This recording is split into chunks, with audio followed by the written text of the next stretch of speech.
Siapa yang akan jadi jodohmu di tahun ini? Halo semua, my name is Maha. Kembali lagi bersama aku di General Reading. Jadi ini love and reading. Jodohmu siapa yang datang di tahun ini? Siapa yang diperuntukkan untuk dirimu di tahun ini? Atau adakah jodoh yang datang di tahun ini? Jadi kita bakal lihat. Oke. Perlu diingat ini adalah fun reading untuk hahi, untuk senang-senang ya, untuk membooster energi positif. Jadi tolong bijaklah dalam menelaah informasi yang aku berikan. Nanti kalau aku ngomongin soal zodiak, please cek Sun, Moon, Rising, Venus, dan Vedic Rising. Bukan berarti kalau aku sebutin soal zodiak itu untuk zodiak itu, karena coba cek sifat-sifat dari zodiak tersebut juga, karena energi zodiak itu dari sifat-sifatnya juga. And then kalau aku nggak sebutin, hey, bukan berarti bukan untuk dirimu. Oke. Untuk disclaimer lainnya aku tulis aja di bawah sebentar. Kamu kemana, Esmeralda? Kepo banget. Iya. Jadi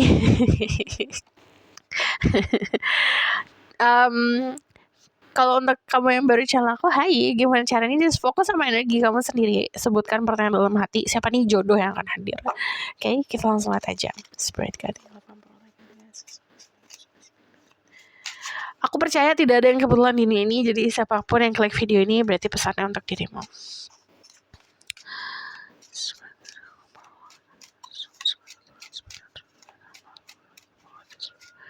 Siapa yang akan hadir?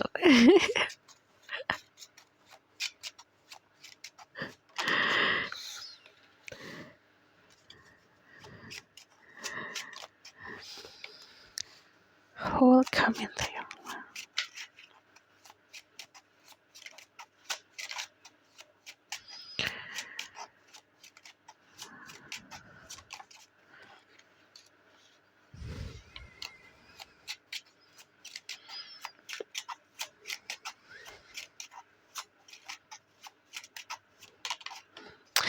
Oke.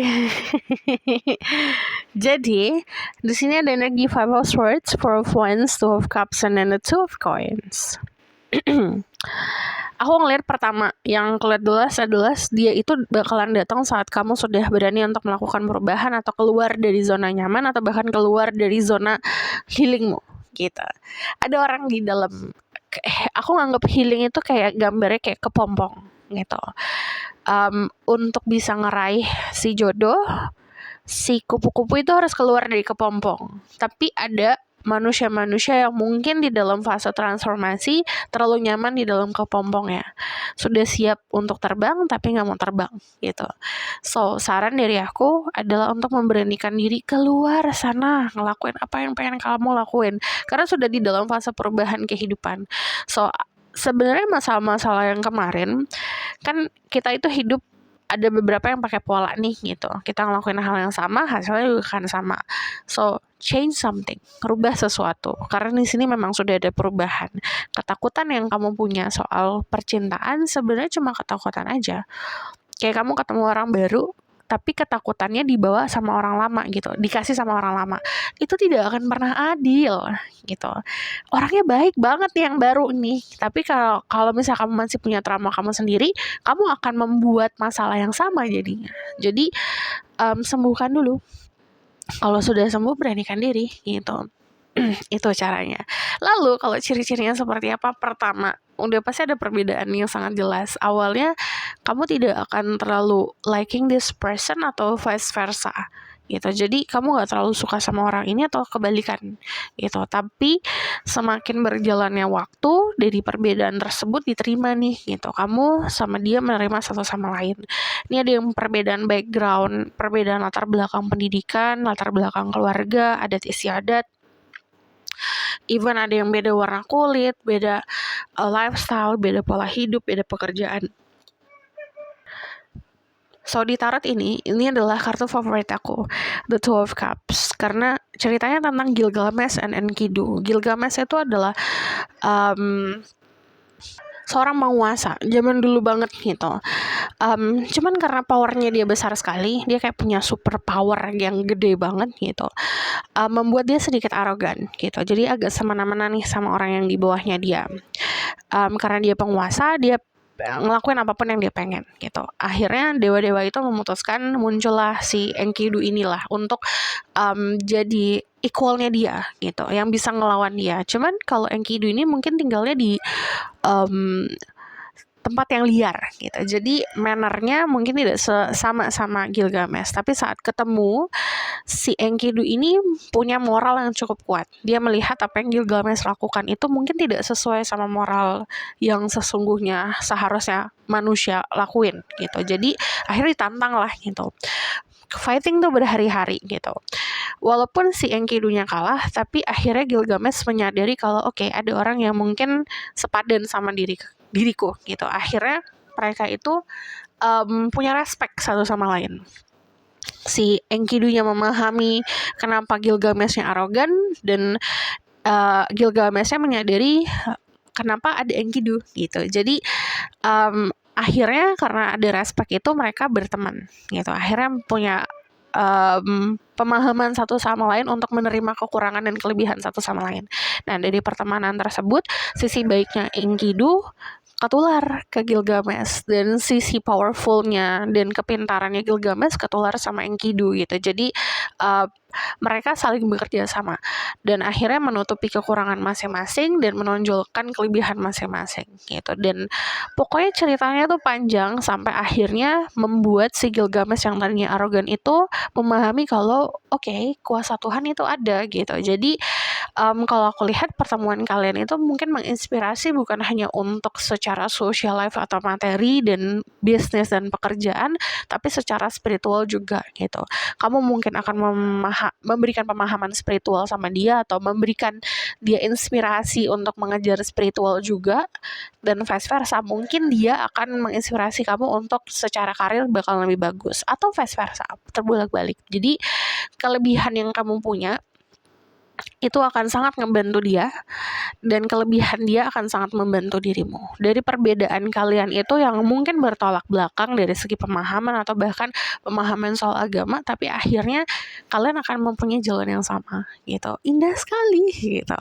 Jadi kalau aku lihat dia punya cinta yang cukup besar untuk dirimu. Datangnya tadi dari respect, dari menghargai yang luar biasa.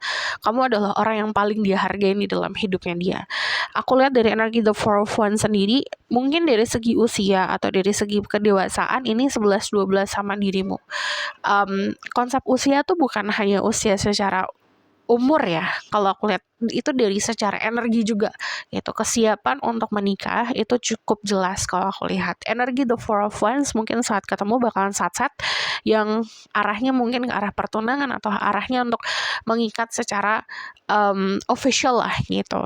Energi The Four of Wands adalah sosok orang yang punya fondasi yang kuat. Mungkin dia juga datangnya dari background yang berbeda. Keluarganya punya perbedaan, entah itu suku, entah itu latar belakang gitu. Dan itu yang ngebuat dia lebih berani ke kamu gitu.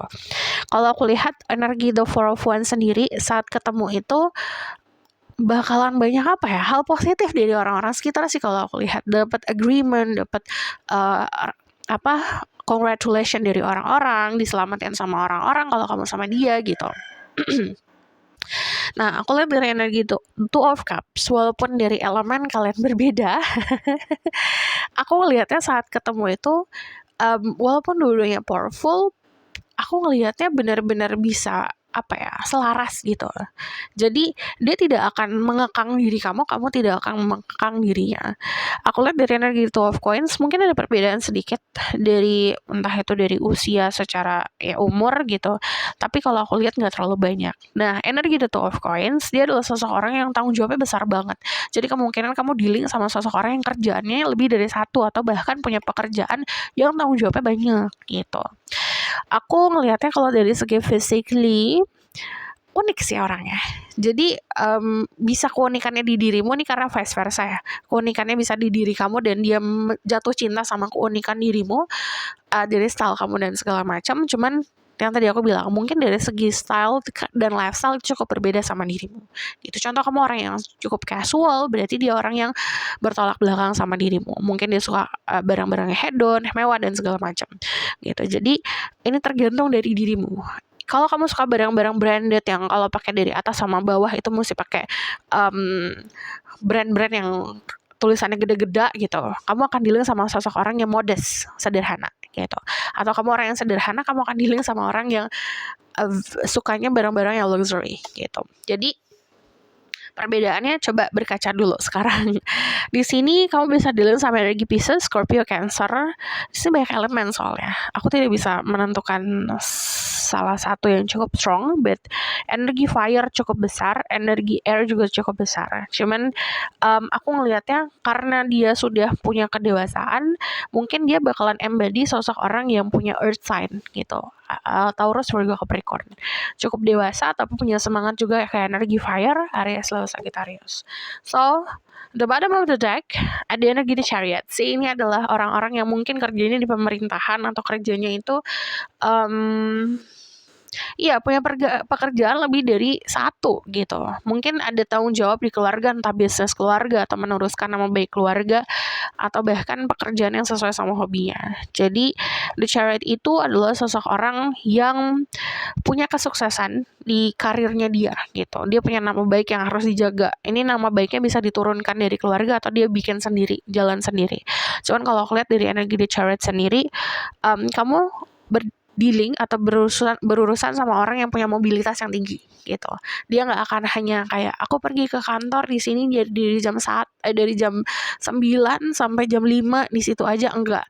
Mungkin kamu akan dealing sama orang yang jam 9 ke sini terus lunch beda lagi tempatnya gitu, atau nanti sore beda lagi tempatnya, moving terus gitu, selalu bergerak. So aku bakalan lihat apa yang perlu kamu tahu tentang dirinya ya. What you need to know about this person? Oh my god. Apa ini? Ini ada Four of Wands lagi. Jadi kemungkinan kamu akan sering lihat angka kembar kayak 11-11. 1111. There's a song, lagunya Chris Brown, judulnya Angel Number. Coba dengerin deh.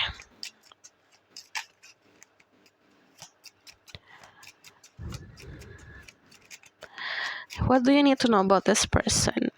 Apa yang perlu?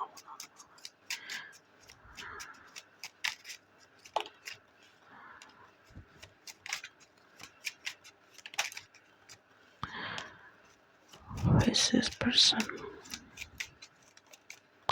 Oke.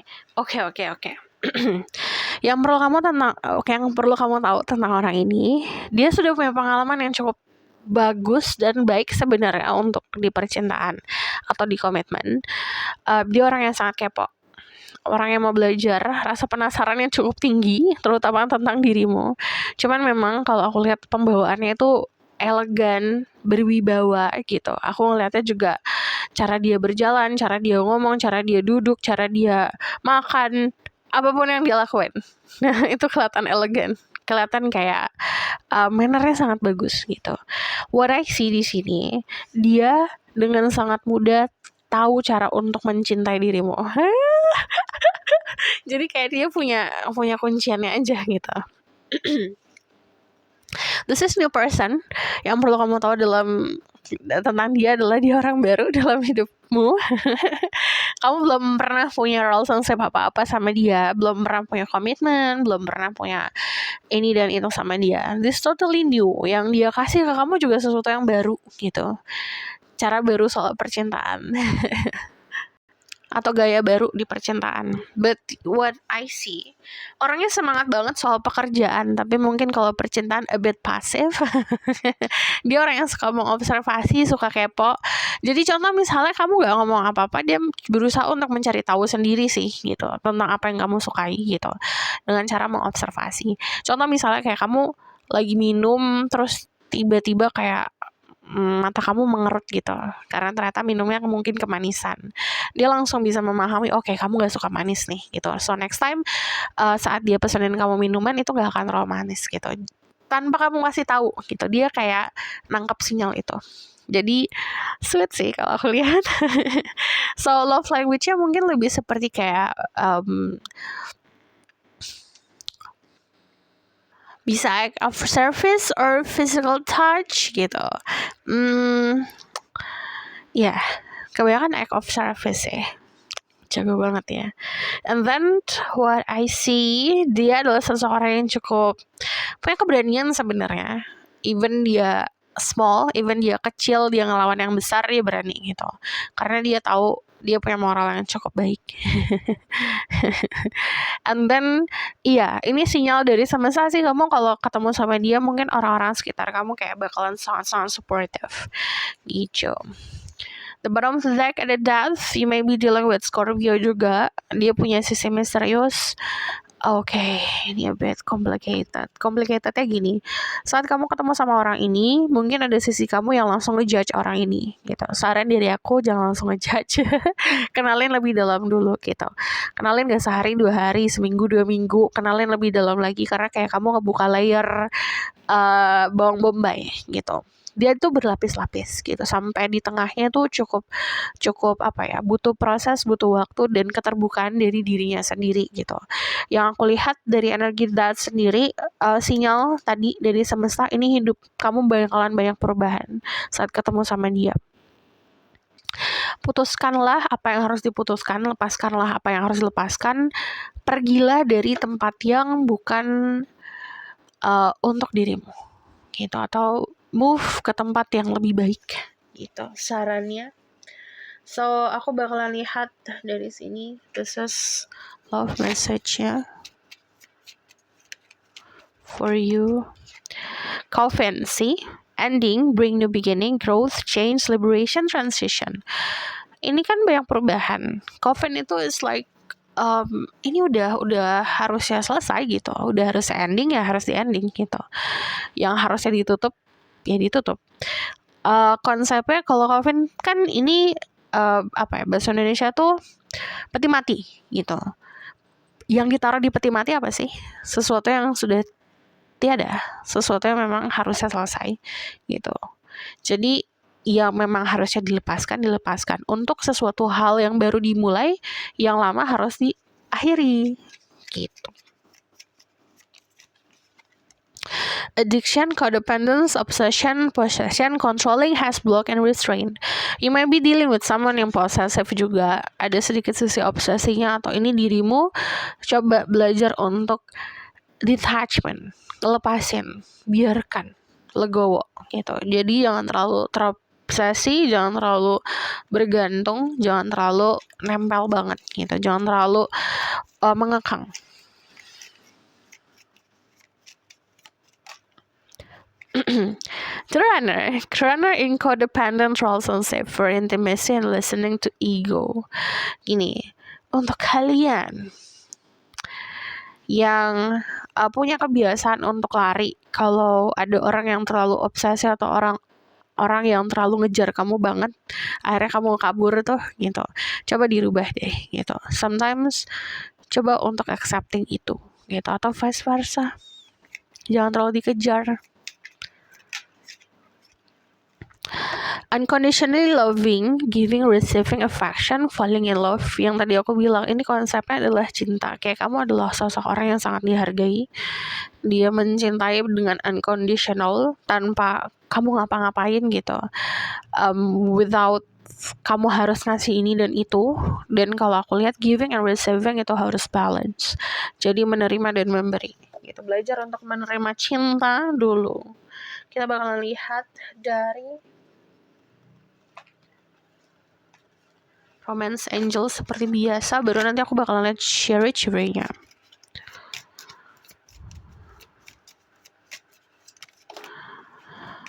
Forgiving and learning, as you release and heal the past, you experience more love in your present moment. Kamu dikasih pesan bertubi-tubi untuk belajar buat ngelepasin. Forgiving and learning. Apapun yang terjadi dalam kehidupan kamu, entah itu hal yang menyakitkan dari pasangan yang masa lalu atau bahkan dari trauma-trauma yang dikasih keluarga, belajar untuk menerima dan memaafkan hal tersebut. Saat kamu mampu untuk bisa menyembuhkan apa yang terjadi dari masa lalu kamu bakalan bisa experience atau menikmati cinta yang ada di sekarang. And healing family issues. Your love life is benefit as you forgive your parents. Jadi ini akan sangat punya benefit yang besar saat kamu mampu untuk memaafkan keluargamu gitu. Jadi ada sesuatu yang mungkin terjadi di keluargamu yang akhirnya kamu punya trauma atau punya unek-unek lah gitu, hal yang mengganjal di hati. Kita tuh, I know it's hard. Aku tahu itu susah, apalagi kalau kamu disakiti terus kamu yang harus dewasa dan memaafkan, itu pasti sulit. But I know it takes time. Aku tahu itu butuh waktu, disesuaikan sama porsian kamu. Gitu. Cari cara untuk bisa menyenangkan hati kamu. Gitu. Kita bakal lihat ciri-cirinya. Siapa dia?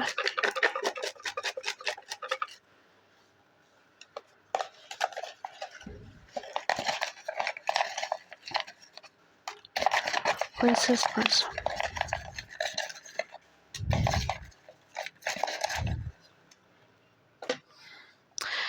Oke, ini tempat tinggalnya cuma satu di sini minimal. Dia punya style tempat tinggal yang minimalistik. Mungkin kayak grey, warna abu-abu, terus juga kayak stylenya juga simple gitu. And then kita bakal lihat di sini. Badannya tuh build, jadi mungkin dia suka olahraga dan akhirnya ngebentuk badannya sendiri. Dan mungkin ada ototnya. Terus juga kalau aku lihat build itu orang yang tegap, berdiri dengan tegap. Light. Dia punya skill untuk basa-basi. Terus kalau aku lihat juga, ini hubungan yang ringan sih sebenarnya, nggak berat. Dia bisa pakai kacamata. Cute, very cute person. Orangnya lucu. Dia suka luxury, hal-hal yang bentuknya itu seperti kemewahan. Dia punya banyak rahasia. Maybe younger than you. Kemungkinan lebih muda daripada dirimu. Here. Agak mageran kalau soal percintaan ya. Dimple, dia punya lesung pipi. Kalau senyum lesung pipinya tuh dalam banget. Calm voice, suaranya menenangkan. Mana sini? Suaranya menenangkan.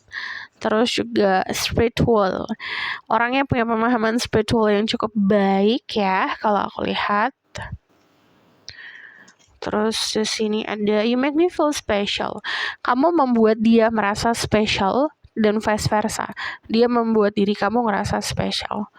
Terus love is so blind. Ini cinta buta. Dia cinta sama pamrih. Dia suka makan, suka makanan-makanan. Ini practical, orangnya juga simple. Aku bakalan tambahin lagi. Buka sendiri. Who's this person? Gue loncat.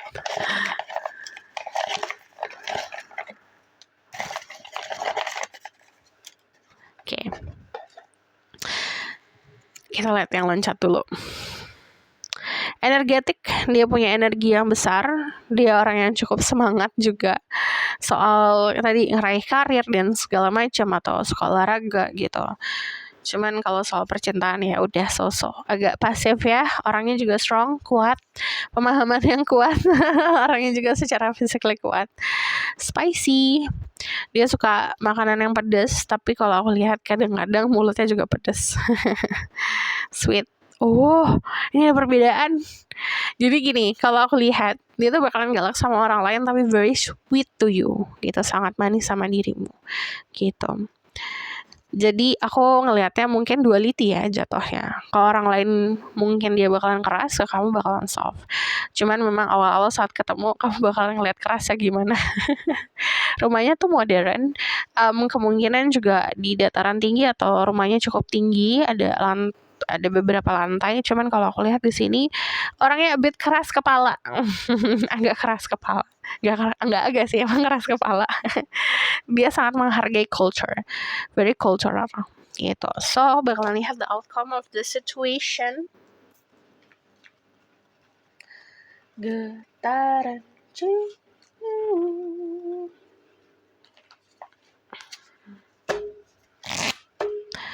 The outcome of the situation.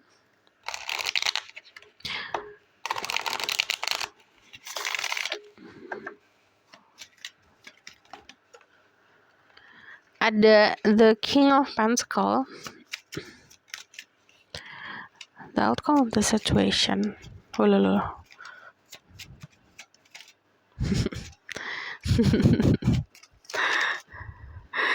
Saran aku sabar. Enggak, ini kalau aku lihat the outcome adalah tadi sebenarnya banyak perubahan dari hidupmu yang sebenarnya tinggal kayak gini aja gitu. Kayak kamu kupu-kupu udah jadi nih sayapnya gitu. Keluar dari kepompong kamu, ayo. Nah, energi The Six of Wands itu adalah keberhasilan di dalam hubungan. Aku ngeliatnya juga mungkin caranya dia untuk memberikan cinta ke kamu sekalian untuk kayak kasih action atau pakai act of service, juga giving gift, memberikan sesuatu, tapi kamu akan kelihatan banget sangat berharga dalam hidupnya dia. Energi The Nine of Cups itu adalah selebrasi kalau aku lihat, but belajar untuk tidak terlalu overthinking. Gini, kalau aku lihat the outcome, sebenarnya kalau misalnya saran dari aku adalah komunikasi yang clear, karena kalau tidak dia akan banyak overthinking tentang diri kamu dan vice versa gitu. Kamu pun akan sama-sama overthinking. So, this is your reading. Thank you for watching. Kalau kamu mau tahu lebih lanjut, bisa buat personal reading. Dibuatkan secara personal itu menggunakan energi kamu sendiri. Karena ini kan buat orang banyak ya, untuk semuanya gitu. Kalau pakai personal reading itu, ya untuk dirimu saja gitu. So, untuk linknya di bawah, nomornya di bawah. Kalau kamu suka video ini, boleh like, comment, dan subscribe. Jangan lupa share. See you next video. Bye.